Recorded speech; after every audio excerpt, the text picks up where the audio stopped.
कानून है उसके लिए। अगर कोई एनक्रोचमेंट करता है, चाहे वक्फ वाले करे या कोई और करे, तो मुसलमानों की लड़ाई लड़ेंगे आप? मैं क्या कह रहा हूँ, चाहे किसी भी धर्म के लोग कब्जे हैं, आप तो सरकारी संपत्ति पे कोई भी कब्जा करता है, सरकार को पूरा अधिकार उस पर कार्रवाई करने का।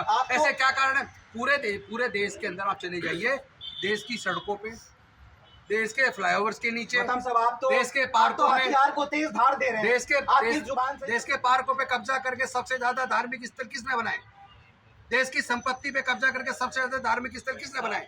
इसकी जांच करवा ले सरकार, पता लग जाएगा। दूध का दूध, पानी का पानी हो जाएगा, किसने ज्यादा कब्जे किए। तो आप जब हमारे बहनों पे जुल्म होता है, हमारे मुंह रखने पे हत्या होती है, घोड़ी पे बारात निकालने पे हमला होता है, तब विश्व हिंदू परिषद, बजरंग दल, आरएसएस कहाँ चले जाते हैं? कौन से नशा खा के सो जाते हैं वो? तब होश क्यों नहीं होता? तब क्यों नहीं वो मानवता के लिए, हमारे हक अधिकार के लिए लड़ते? हमारे ऊपर हमले होने वाले हमलों के खिलाफ क्यों नहीं बोलते?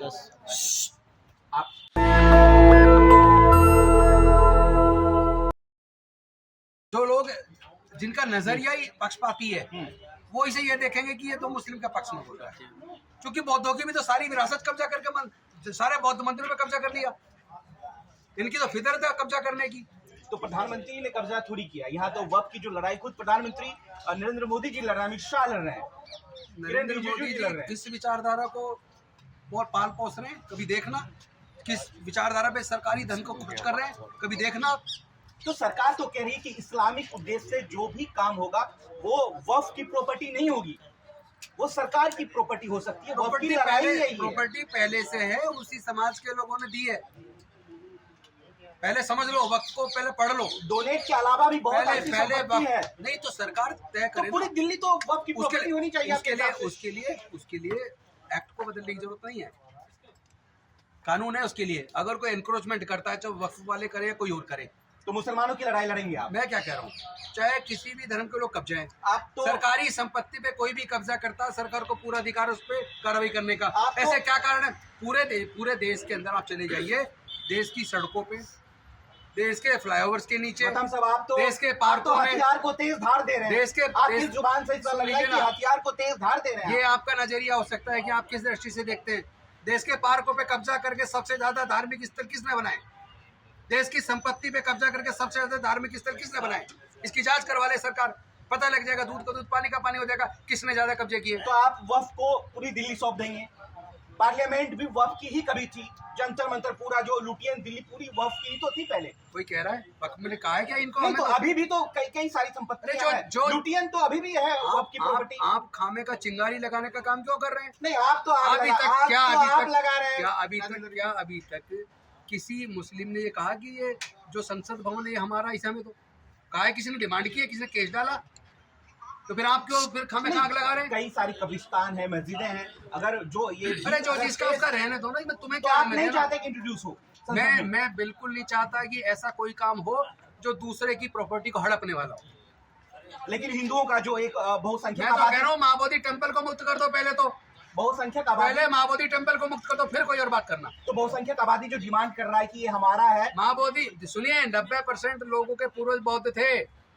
ये आज आप कह रहे हैं भारत में तो मुसलमान भी बौद्ध होगा? भारत में मुसलमान भी बौद्ध होगा? बिल्कुल। ये कहिए ऑन कैमरा कि मुसलमान चाहे मुस्लिम हो, चाहे ईसाई हो, जो धर्म परिवर्तन करके कन्वर्ट करके बने, चाहे सिख हो, आपको 90% दलित पिछड़े आदिवासी मिलेंगे। तो आप लड़ाई और उन दलित पिछड़े आदिवासियों के पूर्वज बौद्ध मिलेंगे। इतिहास खोज लेना, अभी तो आप पढ़ लेना इतिहास। अभी तो आप वक्फ की लड़ाई लड़ रहे हैं, जो ये जो अमेंडमेंट होने जा रहा है, अभी इसकी आप लड़ाई लड़ेंगे। आपने अभी कहा ना, ये एक बहुत बड़ी परंपरा है तो बुद्ध से शुरू होती है, संत गुरु रविदास जी, संत कबीरदास जी, ज्योतिबा फूले जी से होती हुई, और वो डॉक्टर बाबा साहेब अम्बेडकर जी से होती हुई, बाबू जगजीवन राम जी से होती हुई आगे बढ़ रही है। वो बढ़ती रहेगी, वो रुकने वाली नहीं है। वो मानवता में भरोसा करती है, समता में भरोसा करती है, वो प्रेम में भरोसा करती है, वो नफरत नहीं सिखाती। सर, उनका ये भी कहना है कि अगर ये बिल पास हुआ तो पूरा हिंदुस्तान शाहीन बाग बनेगा। क्या आप इनके भी ये शब्द आरएसएस के हैं, और ऐसे मुसलमान कह रहे हैं, हम ऐसे शब्दों को खारिज करते हैं। मुस्लिम कह रहे हैं, मौलाना साहब कह रहे हैं। देखिए, चाहे कोई मुसलमान कहे, चाहे कोई हिंदू कहे, सिख कहे, ईसाई कहे, जो भी मानवता के खिलाफ बोलेगा, हम उसको अपना दुश्मन तो वो अपने अधिकार की तो लड़ाई लड़ेगा ना। वो तो कह रहे थे ईद के बाद हम सबको पे उतरेंगे। भाई अगर शाहीन बाग बनाए तो फिर दिक्कत आपको। सुनिए, भारत का संविधान सबको संवैधानिक तरीके से, शांतिपूर्वक तरीके से, कानून के हिसाब से अपने हक और अधिकार के लिए लड़ने के लिए और उसकी आवाज उठाने के लिए स्वतंत्र है। उन्होंने ऐसा नहीं कहा कि कानून नहीं तोड़ेंगे, वो कह रहे हैं पूरा प्रोटेस्ट किया जाएगा। तो वो कौन नहीं कर रहा? मुकम्मल तरीके से। तो वो तो अधिकार संविधान दे रहा है ना, उसमें आपत्ति क्यों है किसी को?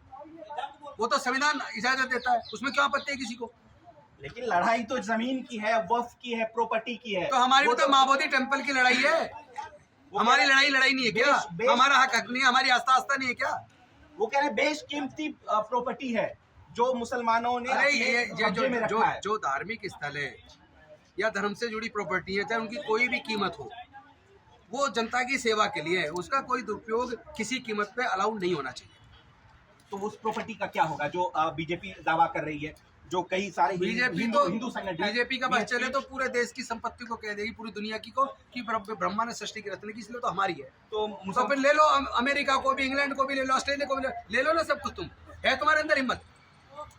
ये प्रपंच झूठ में ऐसी किसी दावे में जिसमें सत्यता ना हो, हम उसको मानने के लिए तैयार नहीं है। बीजेपी का ये भी कहना है कि जो प्रॉपर्टी अगर हम अधीन करते हैं तो वो सार्वजनिक कामों में वो होते कौन है? वो होते कौन है? दूसरे के घर में घुसने वाले। देश के पास जमीन की कमी है क्या? कौन सा धर्म है ऐसा जिसके पास जमीन की कमी हो? कमी है। हाँ, बौद्धों के पास कमी, क्योंकि बौद्धों की सारी थी वो छीन गई, उस पर कब्जे हो गए। कमी है तभी तो वो ये बिल ला रहे हैं, पेश कर रहे हैं, इंट्रोड्यूस कर रहे हैं। बिल इसलिए नहीं ला रहे, उनकी राजनीति हिंदू मुसलमान से चलती है, उनकी राजनीति नफरत से चलती है, इसलिए वो सब ये कर रहे हैं। वरना आज तक कभी ये मसला नहीं उठा। आज क्यों? आज ही क्यों मस्जिदों में वो तलाश रहे मंदिर? अरे अगर सारे धार्मिक स्थलों की खुदाई हो जाए, हर जगह बुद्ध निकलेंगे, ध्यान रखना। लेकिन दावा है कि बीजेपी का ये बिल जरूर पास होगा। आपको लग रहा है कि जो मेंबर ऑफ पार्लियामेंट, देखो अभी उनकी मेजोरिटी है, मेंबर ऑफ वो जो मर्जी पास कर ले, लेकिन इससे भारत हार जाएगा। इस नफरत तो आपने नहीं बात, इस नफरत से भारत हार जाएगा। नहीं बात बोली। इस नफरत से भारत हार जाएगा, इसको यहीं रोक देना चाहिए। नफरत की तो वो कह रहे हैं हम बात ही नहीं कर रहे, हम तो हिंदुओं के वो नफरत के सिवा कुछ करते ही नहीं है। क्या बात कर रहे हैं आप? वो नफरत के सिवा कुछ जानते ही नहीं है। वक्फ की प्रॉपर्टी अगर आती है तो उसमें आपका भी हिस्सा है। नहीं, मुझे आप डायरेक्ट सोचो कि वो हमारे मुझे पता है, ये मैं नहीं कह रहा हूँ, मुझे पता है देश के दलित, मुझे पता है देश के दलितों, पिछड़ों, आदिवासियों को ये कभी कुछ नहीं देंगे, मुझे मालूम है। तो फिर ये लड़ाई जिनको सुनिए, आपको मैं बता दूं, जिनको 20 सूत्री कार्यक्रम में जमीन का पट्टे दिए थे, खेत की जमीन के, उसका भी कब्जा आज तक नहीं मिला। समझ रहे हैं आप? क्या देंगे वो? इंदिरा जी के पास चले गए पूरा। अरे तुम तो जाके बाप के नाम पे प्रॉपर्टी कहाँ पहुंच रहे हो? मुझे कह रहे हो इंदिरा जी के पास मांगों पे आप चले गए। हम कह रहे हैं कि वो प्रॉपर्टी आपका भी है, अगर वो गवर्नमेंट के अंतर्गत आता है। हमारा कुछ नहीं है इस देश तो में, आपको नहीं चाहिए। हमारा तो सब छीन हिंदुओं को प्रॉपर्टी सब नहीं कुछ चाहिए। हमारा ही था, हमारा ही छीन के कब्जा करके बैठे रहो। वही तो आप घर वापसी का टाइम आ गया, जो भी प्रॉपर्टी गई थी सब वो आपके पास। पूरे देश के आपको दलित, तो दोनों हाथ उठाना चाहिए, पूरे देश के दलित, पिछड़े, आदिवासी, वंचित वर्ग के लोग, उनकी सांस्कृतिक विरासत बुद्धिज्म था, उसमें घर वापसी करेंगे। साहब आपको तो दोनों हाथ उठा के खड़ा कर देना चाहिए कि हमारे पास आ रही है, जो गई थी वो आ रही है। कहाँ रही है? प्रॉपर्टी तो आएगी। अगर पहले महाबोधि महावीर मुक्त करो, उसके बाद बात करेंगे। आप दो लड़ाई लड़ रहे हैं, पहले महाबोधि महावीर मुक्त करो, फिर बात करेंगे। बोध गया की लड़ाई लड़ रहे हैं आप। ये तो बताइए, अपना क्लियर तो कीजिए स्टैंड, हम किसके साथ है? आप वक्फ के साथ है या फिर? हम बता रहे हैं, हम नफरत के खिलाफ हैं, मोहब्बत के साथ है। नफरत कोई नहीं फैला रहा, यहाँ है प्रॉपर्टी। आरएसएस बीजेपी सिवाय नफरत के कुछ करती नहीं है। अगर करती तो जब दलितों पे जुल्म होता है, पिछड़ों पे जुल्म होता है, आदिवासियों की संपत्ति छीनी जाती है, उनको मारा जाता है, जब धर्म के नाम पर उत्पीड़न किया जाता है, प्रॉपर्टी की एक मिनट सुन लीजिए, पहले सुन लीजिए। वक्फ की बात मैं तुम्हारे शब्दों को जो तुम चाह रहे हो वो नहीं कहूंगा, जो मेरा मन है मैं कुछ नहीं चाह रहा। तो सुन लीजिए, आपकी बात सुन लीजिए ना, सुन लीजिए आप। जब हमारे बहनों पे जुल्म होता है, हमारे मुंह रखने पे हत्या होती है, गोड़ी पे बारात निकालने पे हमला होता है, तब विश्व हिंदू परिषद, बजरंग दल, आरएसएस कहाँ चले जाते हैं? कौन से नशा खा के सो जाते हैं वो? तब होश क्यों नहीं आता? तब क्यों नहीं वो मानवता के लिए, हमारे हक अधिकार के लिए लड़ते? हमारे पर हमले होने वाले हमलों के खिलाफ क्यों नहीं बोलते?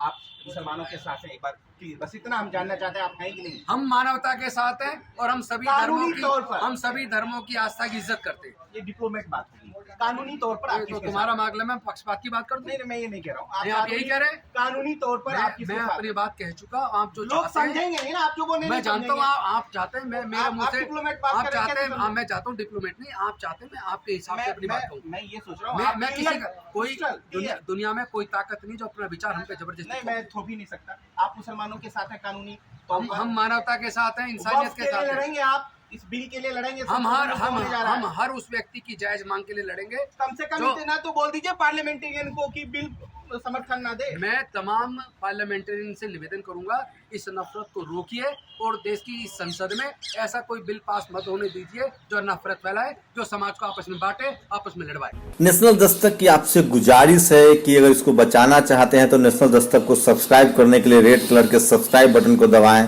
फिर बेल आइकन की घंटी दबाएं। नेशनल दस्तक को बचाने के लिए बहुत जरूरी है कि हर खबर को शेयर करें, लाइक करें, कमेंट जरूर करें।